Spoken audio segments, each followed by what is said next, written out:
Hi, I'm Oliver, I make electronic music as Mentat, and this is a breakdown of my remix of Blame Your Jeans The Moment, which is out now on Traum Schallplatten. So with this remix, I really liked the really progressive kind of melodic sound that's going on. It's got this kind of wall of sound of melodic synths, loads of harmonies.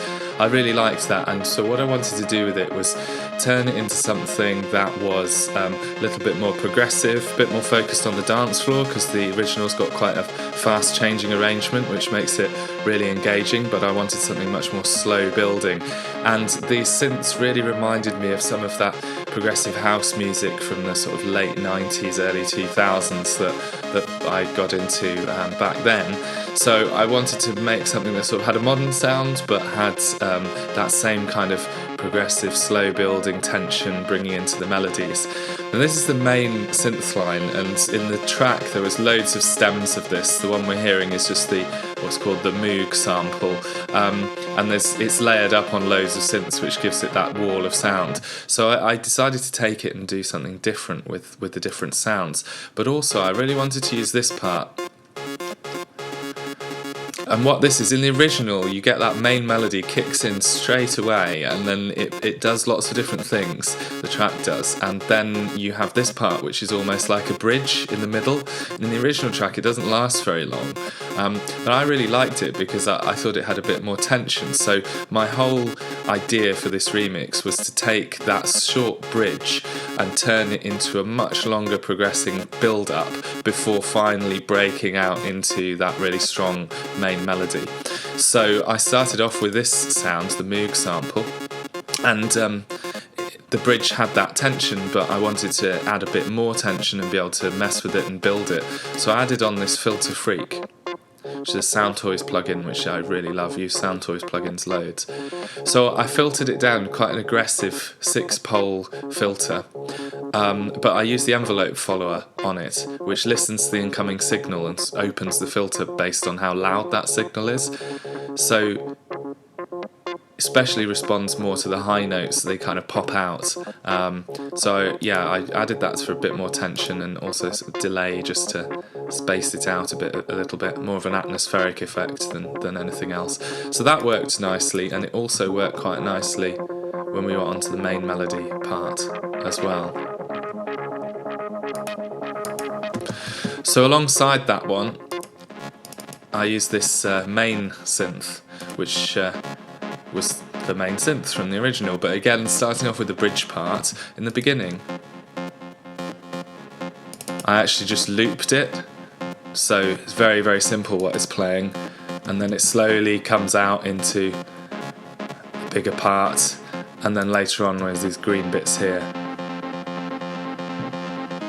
That's the main melody when it comes in later in the breakdown. So adding a bit more tension, I put in the tremolator effect, another Sound Toys plugin. This sort of rhythmically chops the audio, so it just gives it that not quite as full-on wall of sound from the original. And we've got an auto filter in there, which is automated to fade it in, almost filter it in, coming in and out. As you can see, a lot of the time it's very much in the background. It filters in, filters out, gives you that kind of that tension. All about building up the tension on this one. So another part, I took the synth background, which comes in here, about 2.5 minutes, a bit more in, playing it alongside the others now.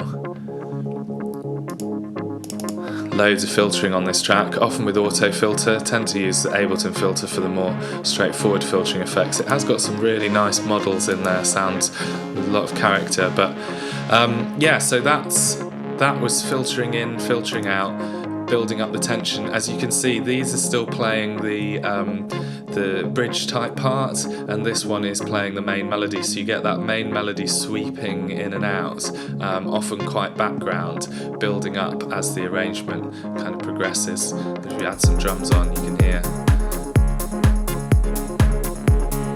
what that's doing.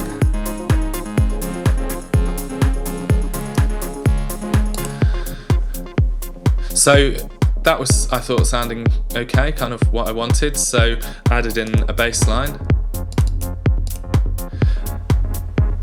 This is quite a heavy kind of Moog bass line using Native Instruments Monark, which is a really great emulation of a mini Moog. It's one of the first plugins that I listened to that really gave me that same feeling that you have when you've got a real analog synth in front of you, and it sometimes does things that are quite unexpected and uncontrollable. One of the uncontrollable things that I quite like doing with it is using the glide settings. You can see I've got that set quite high and I've got it on legato, which means that when notes overlap with each other, then it glides between them.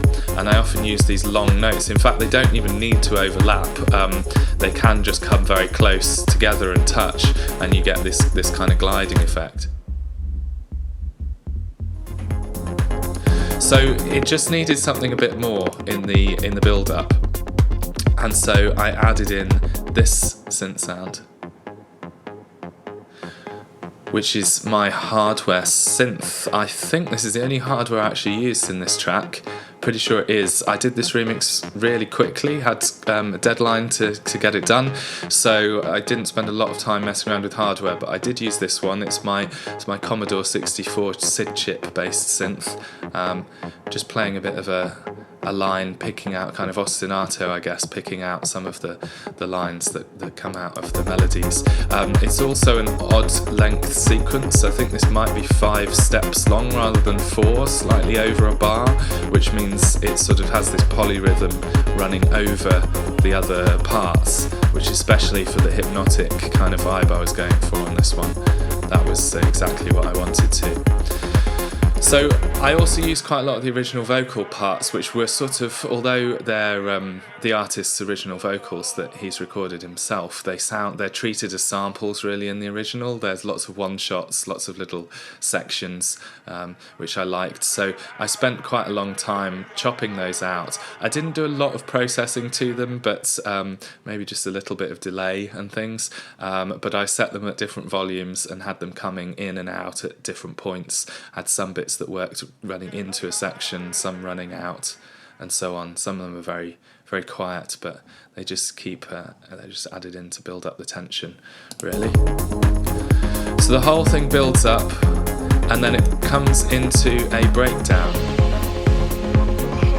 when the main melody opens up and comes in, and also one of the main vocal lines.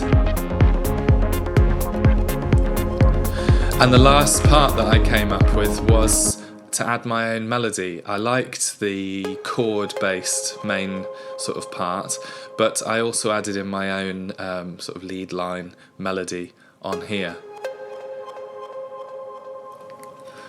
which was me just playing on the keyboard, really, trying to pick out some of the notes. There's a lot of harmonies going on in the original, so just picking out some of the notes into a melody. And you can tell this is really inspired by that kind of late 90s progressive house. So I built this up, added loads of arrangement kind of tricks, like we've got things filtering in and out. At this point you've got the sort of drums and even the main instruments just high pass filtering up with a filter that sweeps up, adding to that tension, and then coming down into the main part of the track.